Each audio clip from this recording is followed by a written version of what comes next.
In a quiet town where secrets whispered through the cracked stained glass, stood a priest unlike any other, neither fervent zealot nor distant observer, but something in between. Everyone called him Father Elian, not because he demanded reverence, but because his presence made silence feel sacred. He was beautiful in a way men aren't allowed to be, not rugged, not carved by hardship, but clean. Clean in body, clean in tone, clean in thought, not because he demanded reverence, but because his silence made people confess things they hadn't even realized they were hiding. He never yelled, never frowned, never reacted. He just listened, with the kind of face you could project anything onto: safety, judgment, salvation, maybe even desire. He was known for never taking sides, not in sermons, not in politics, not even in gossip. They called it wisdom, but some suspected it was detachment, emotional distance dressed up as virtue. Then came Selah. No one knew where she came from. But the way she entered the church, not seeking God, but seeking Him, it unsettled even the air. She didn't dress provocatively. That would have made it easier. Instead, she came in oversized sweaters, wet eyelashes, and pain that couldn't be faked. She was the kind of broken that made people want to rescue her, and she knew it.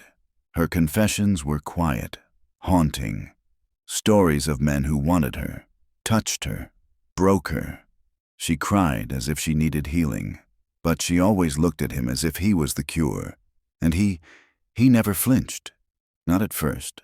Big sweater, chipped nail polish, eyes that clung to you even after she looked away. She didn't try to tempt him. She tried to make him see her, and that's what made her dangerous. At first, it was confessions. Quiet ones. About blurred lines. About how silence can feel like consent. He kept his face neutral, like he always did. But neutrality is a thing people notice only when they want a reaction. "Do you believe all touch is sinful?" she asked, voice low. He didn't answer. She smiled like a secret. "Then I'll be your sin, Father." He wanted to say something, anything, but all he managed was a breath. That was the first time silence betrayed him.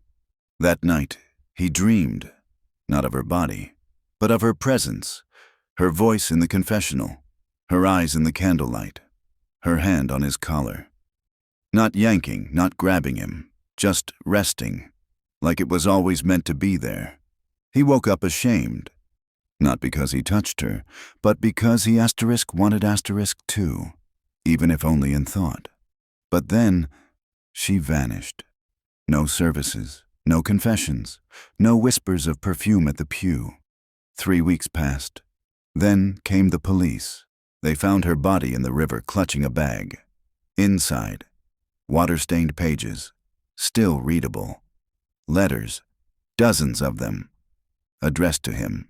Some were gentle, others disturbing. "You see me, don't you? You make me feel holy, even dirty.